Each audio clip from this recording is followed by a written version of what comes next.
droit de la comptabilité publique et finances publiques. Dans le recouvrement des créances publiques, vous êtes redevable aux impôts ou éventuellement aux amendes et vous avez des retards de paiement.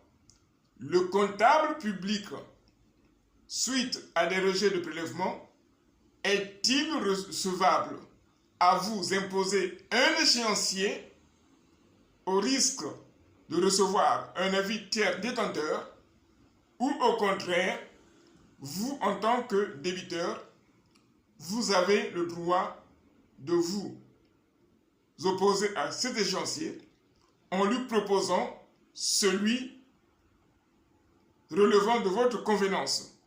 En d'autres termes, le comptable public doit-il ou est-il fondé à vous imposer un échéancier ou au contraire, c'est à vous de déterminer le montant que vous allez payer par mensualité.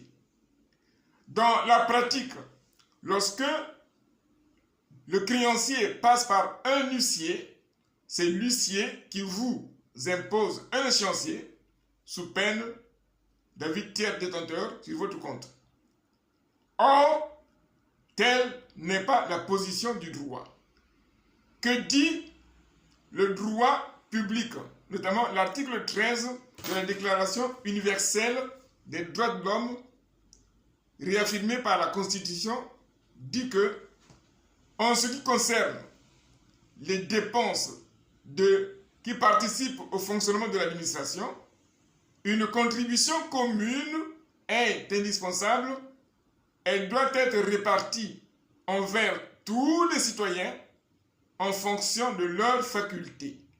Autrement dit, il n'appartient pas à l'huissier de justice, encore appelé commissaire de justice, ni au comptable public directement de vous imposer un échéancier, mais c'est plutôt à vous, le débiteur, de déterminer le montant d'un échéancier que vous allez soumettre à sa démarche, et c'est à vous de déterminer le montant que vous allez payer en fonction de vos facultés contributives, à condition de produire effectivement vos difficultés et qui vont démontrer qu'au-delà du montant mensuel que vous proposez, vous ne pouvez pas aller au-delà sous peine de ne plus vivre correctement. Alors, dans la pratique, comment ça va se passer lorsque vous êtes dans cette situation?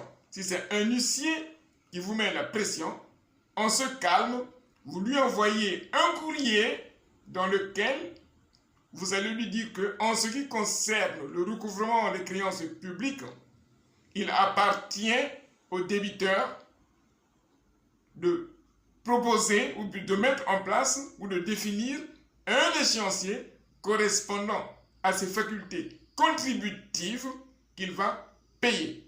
Une fois que vous avez élaboré votre échéancier, procédez au premier règlement.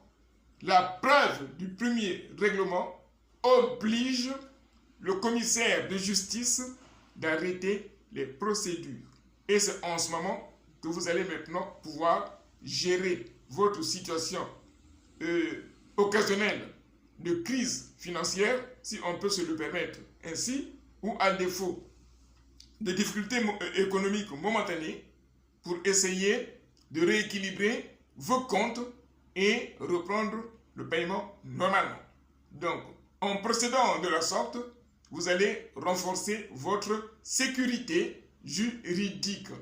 Les intéressés aux ateliers de formation sur le droit public et droit des finances publiques, ou même la préparation au concours d'inspecteur principal des finances publiques au sujet de l'oral, peuvent directement contacter notre établissement.